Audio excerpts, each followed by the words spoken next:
Welcome back to the channel, lads and ladies. I've become an anime cam girl. Looks like the lip sync isn't working properly, but that's okay. Anime mode, activate. Just kidding. I saw this Noel green screen and I just had to use it. I think it's freaking adorable. Well, maybe I shouldn't put it that way. It's, frankly, the way her cheeks are just a little bit too pink and she's just a little bit too shy and demure. It's a little bit disturbing, sort of the over-sexualization of anime. Why can we not have good things and not also encourage people to fap to them, I tell you.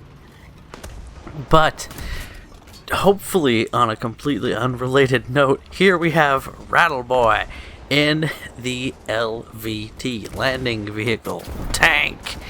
And it is one of the historically successful amphibious assault vehicles, a perhaps ill-conceived but highly necessary modification, if you could call it that, of the tank concept for amphibious landing operations. And a big floaty tank with insignificant amounts of armor is probably better than none when you need one, I suppose. In the game of War Thunder, and this arcade mode no less, it can have a surprising amount of survivability against opponents who aren't familiar with how to effectively take one down, and that is something you'll encounter fairly often at rank 1. In addition to that, I wanted to give RattleBoi a few tips on his gameplay. I have some experience in the game, and I think these things will really pay off for him. Number one is, I remember when I too felt like I needed to hold W for the win button, but sometimes moving in on the enemy and advancing on their position as fast as you can is not the answer. And what I would recommend is, generally for American vehicles, get near where you're going to engage the enemy and find some cover, and then when you do pop out, I like to use cruise control gear 1. So that's something you can set up in your settings. I use page up and page down, and they're not the most convenient keys for me, but it's what I'm used to. And CC Gear 1 is going to give you a lot better stability when you're aiming up on that enemy. And I know arcade is faster paced and everybody gets a pseudo stabilizer on top of the actual stabilizer that American vehicles have access to at this rank for many of their offerings.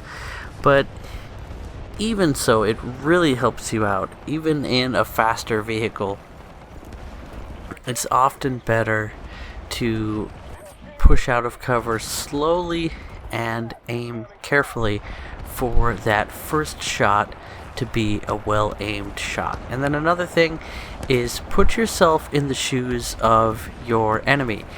If you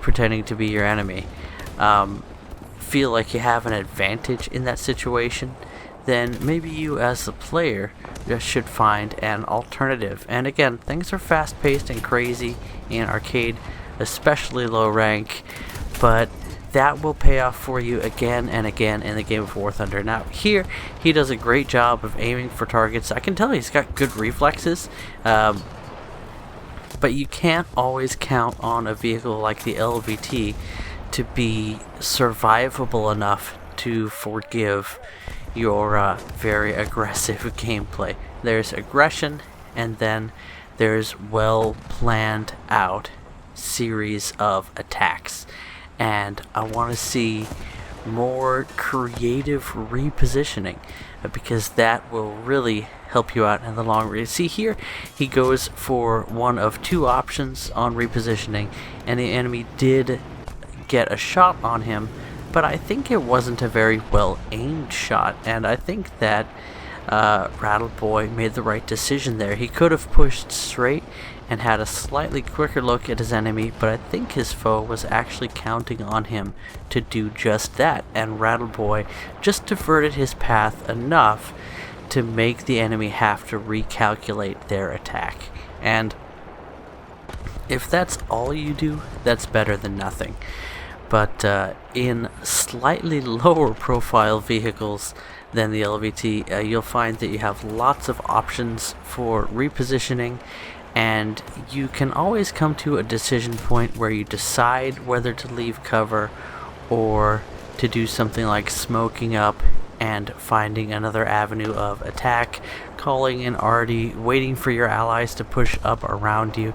There really are all kinds of options in War Thunder if you will explore everything that's possible, and sometimes when you try just tweaking your playstyle a little, you'll find something that really works well with a particular vehicle on a particular map or against a particular opponent, and that is a new tool to put into your belt. And that's all part of the process of getting good at War Thunder. I like to describe it as having a reason for everything you do and being ready to learn. And I just thought I'd throw that in there because I also saw yet another time someone asking on one of the fantastic War Thunder live streams that Oxy and Mike have been doing. Those have been really enjoyable, by the way. Very entertaining. They're both charismatic guys. They're showing off some fun vehicles, and they're really just doing the kinds of things that you would expect them to do if they could be bothered to roll out of bed to stream on Twitch. And instead Gaijin pays them to do it, so it's a win-win. And yes, I noticed that sweetie boy living his best life outside the vehicle. But here we have qwertyes69, a friend of the channel and someone that I'm personally fond of in a manly and wholesome way. And I like the way he's been engaging on the Toshio Thunder Discord. There's a link in the description of this video if you'd like to join us there. And there's a lot of us that hang out. I shouldn't say there's a lot of us, but I don't know. It's a lot more friends than I had going to a high school of 50 people. So it feels like a good number of people, and I love what you guys are doing. Things have been a little quiet there lately, but you know what? I've been a little quiet myself, as you've probably noticed. I've been playing a lot of Genshin Impact, and I've slowed down a little bit on that, but Noelle for life. She's an undervalued character, but she's fantastic. Reminds me of Mag from Warframe, before Mag got some kind of nerf that made her not quite so capable in that niche role that she had. I think she could do something like destroy everyone's shield in a cascade chain reaction, and I thought that was pretty nifty. But anyway, qwertyes really did some cool things here in this match. And did I miss the important part? I think I actually accidentally cut out the part where he shoots down a plane, which was totally epic, by the way. But he is going to end up pulling out a victory on this one. Sorry, my editing is trash, but it's very late. It's been a long day. Excuse me. I brought the baby Joshi to the clinic for some immunizations. I think he just got boosters on 3 of his immunizations, so no new formulas in his veins, but he's progressing nicely into being transformed into the super soldier he was born to be. This boy is thick. I mean, the same could be said for the, what is this thing, the BA something? I can't remember, but it is the go-kart of the apocalypse.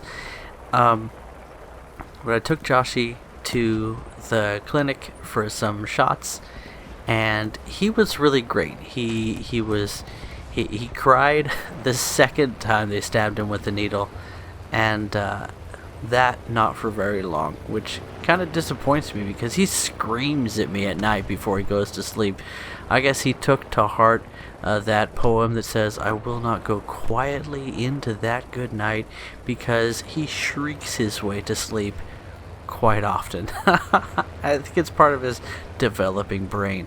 But anyway, he is a chonker. He's at 50th percentile for length, which means that he's about as long, i.e. tall, as an average American baby, which run on the tall side. And he's 80th percentile for weight, which means that even though he's not taller than most babies, he's significantly heavier than most babies.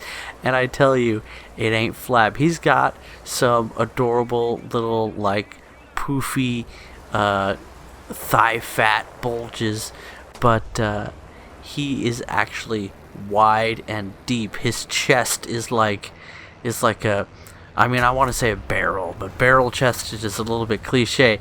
The boy was built for mashing things together and tearing things to pieces, and I couldn't be more proud. And yet, he's super sensitive and aware and conscientious. He watches everybody. He's really interested in people, and he loves the attention that he gets from his sisters. And he does get attention from his sisters. Anyway, wow, QWERTYs, what did I do to your video? That was about the worst editing that I've ever had. But you know what? Let's roll with it. I'm just happy to be making replay videos again.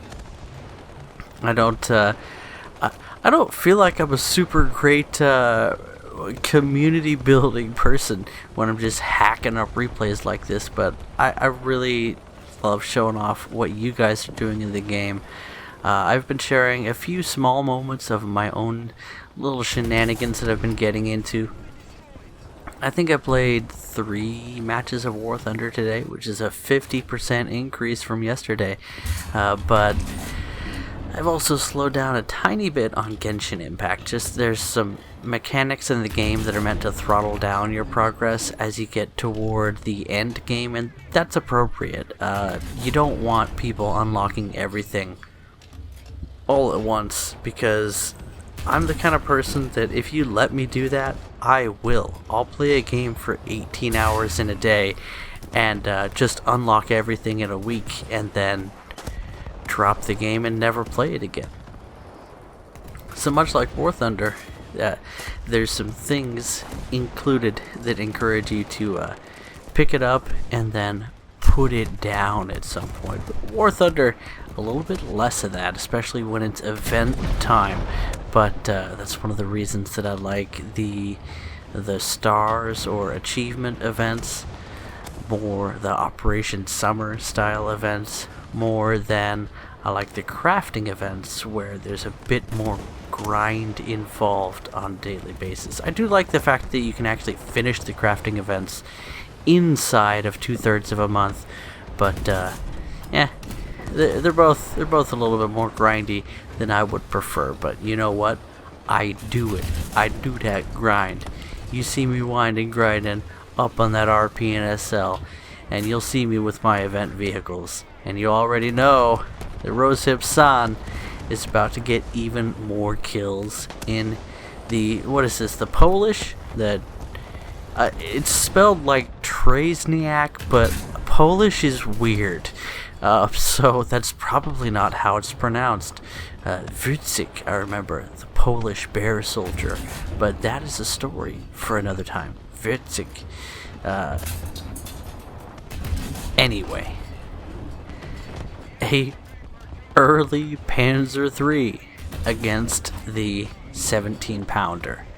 How are you gonna act? And no, I did not miss the fact that KV-1S was bouncing rounds from the 17-pounder like it weren't no thing, even without having his armor perfectly angled. The KVs in this game are just monstrous. They're absolutely monstrous, and their mantlet armor is ridiculous right now. But you know what? Even a Sherman, even a Panzer III, pretty much everything that they face can technically kill them from the front. So get good, y'all. But I understand statistically it's just a lot harder to deal with KVs, and you know what? I think it always will, because they have a pretty garbo gun, and if they go any further down in battle rating, their gun's just not going to do anything. So you end up having sort of the Sherman Jumbo problem without the problematic side armor. Anyway, I haven't been talking very much about what RoseHipSan is doing, and what he's doing is demonstrating very nicely the erratic performance of the 17-pounder. This is no surprise to users of vehicles around the battle rating of 5.0 for Britain, the UK, but a lot of those vehicles have actually gone down in BR from 5.3 to 5.0, and that's a very nice spot. I definitely didn't have a problem with them being at 5.3 in the past. The 17-pounder is definitely a hit or miss gun. It seems like it doesn't get enough spalling in many cases, but once you get a good feel for it, there's pretty much nothing you can't cripple with your first shot, and that's really where the cannon shows its strength. In other words, if you play British, it's just peachy, and that's something that I really like about British tanks in general in the game of War Thunder. Almost from start to finish, they are high penetration laser cannons that reward you for aiming carefully and have a fairly high amount of reliable damage in a straight line from the point of armor penetration. Anything after that is just bonus nachos. And if you treat them that way, then you can bounce a shot every now and then, which is always nice, but their strength really is in firing fast, firing first, and firing well. Probably should have gone for the lower plate on the KV there, and the ridiculous intermediate highly angled plate eats one round. The driver's port eating a second, which is usually a weak spot on the tank, but KV armor do what KV armor gonna do, and you just gotta roll with it. And RoseHipSan, Mocha's very own RoseHipSan, up to a double ace in the probably not pronounced Tresniak Scorpion, what's it called? M4 sideways gun that the Brits made. Why can I not remember the name of the Sherman Firefly? Anyway, I also did not miss his fantastic anime girls on the back of his tank there, so another man of culture identifying himself to the world, and my hat indeed is off to you, sir. A fantastic match so far in one of the more overlooked premium vehicles, and now one of the overcooked premium vehicles, with 11 kills in the Scorpion. And moving on in, appropriately enough, the Avenger. He's on his way at a high rate of speed to deal with whatever kind of potato delivery vehicles are available to the enemy team at this point. And with a first kill in the Avenger, bringing him to 12. A nice dozen already, along with 4 of those assists that you're so used to seeing in British vehicles. He's able to position himself just however he wants to here, and he is going for aggression. It makes sense, there's not a lot of time left in the match. You see, he carefully aims there, keeping it in third person, which also helps him to be aware of any enemies outside the field of view of the gunner's scope. A good call, not a bad call, a good idea by all means. And of course, a 17-pounder is not capable of knocking the track all the way off of a KV, but at least he can wipe out the turret crew, and that does make a big difference, along with taking down the breach. Now it's just a matter of lining up that final shot, and I would have gone for the lower plate too. A beautiful shot, and much more difficult to angle than the rest of the tank. And of course that 17-pounder should easily punch through. Almost on the move and taken down as he takes out a stug by, of all things, the pasta wind. And that'll do it for today's video.